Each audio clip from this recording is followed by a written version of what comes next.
Hello mga karelasyon, ladies, naisip niyo ba o alam niyo ba kung ano talaga ang dahilan kung bakit paboritong kumain ng iyong gano'n ang lalaki? So ladies, kung nakaka-relate ka, kung napapaisip ka, panoorin mo ito.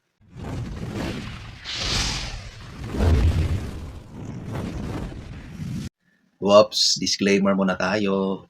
Hindi lahat ng lalaki ay ganito. May mga ilan-ilan na ayaw. Okay? Pero generally, karamihan ay gustong-gusto ng lalaki. At ito ang mga dahilan nila. So, huwag na tayong magpaligoy-ligoy. Number one, siyempre, yummy. Nasasarapan siya sa kanyang ginagawa. At bakit nga ba? Kasi lalaki yan. Ang tunay na lalaki, ang ganyang gawain ay nagbibigay sa kanya ng matinding kaligayahan. Alam mo ba, yung lasa at yung amoy ng iyo ay nagbibigay yan ng mas matinding pagnanasa. Okay? Ang mga natural na amoy ng iyo ay grabe ang epekto sa lalaki. Sobrang nagbibigay yan ng pakiramdam ng paggigil. G na G, ika nga. At talaga namang hindi na yan makapagpigil kapag yan ay nasa harapan niya. Number two, ito yung nagiging galit na galit ang kanyang alagang manok. Kapag nasa harapan niya ang iyo, gigil na yan. Yan ay nagiging gabakal. Matigas talaga.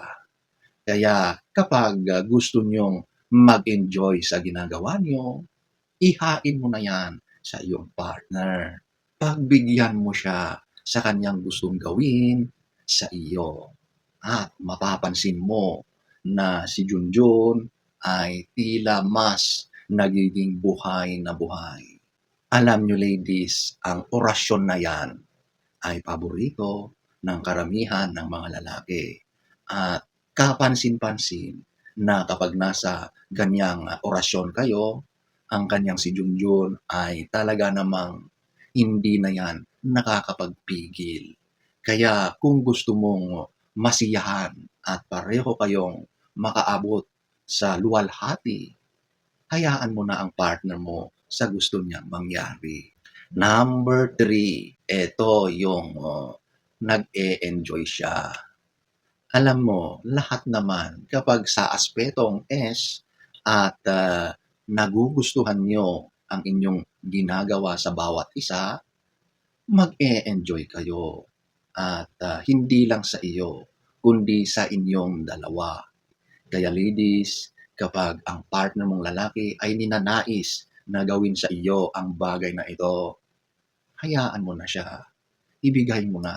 Ihain mo na sa kanya. Kasi masisiyahan ka rin dyan. Marami rin ang mga kababaihan ang gustong-gusto ang bagay na ito. At sa parte rin ng lalaki, naku po, paborito ito ng mga tunay na macho. Okay? Yung kapag siya ay nandyan sa harap mo, mas gigil na gigil ang lalaki kapag nakikita niya na tila ba ay sinasabunutan mo siya at mas idinidiin pa sa iyo. Okay? Number four, ramdam mo na parang mas lumalaki. Ganon talaga.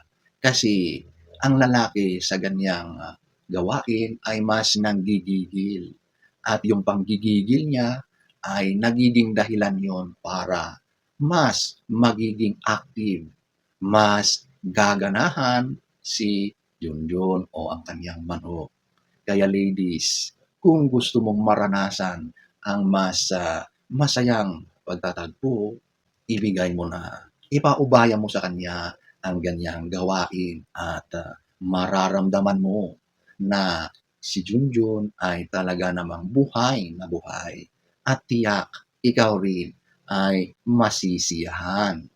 Number five, ito yung give and take. Alam mo, kapag, ibinigay mo o pinagbigyan mo ang partner mong lalaki, sigurado na mas gagalingan niya. Sigurado na mas masisiyahan ka. Kasi yung karanasan na ibinigay mo sa kanya ay ibabalik din niya yan sa iyo. At kapag ganyan, sigurado na pareho kayo na makakaraos. Pareho kayo na mas maliligayahan kasi nagiging give and take na ang ginagawa ninyo.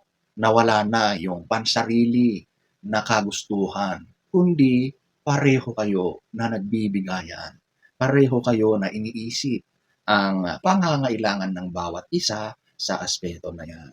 Kaya ladies, kapag gusto mo na makaraos, pagbigyan mo sa kanyang gusto at tiyak ibabalik niya yan sa iyo. Mas masisiyahan ka at ganun din sa kanya. So, ayan po ladies, ang ilan lamang sa maraming dahilan kung bakit nga ba paboritong gawin ito ng lalaki sa iyo. So ladies, sana ay nagustuhan nyo ang ating topic for today. Next story time. Don't forget to subscribe.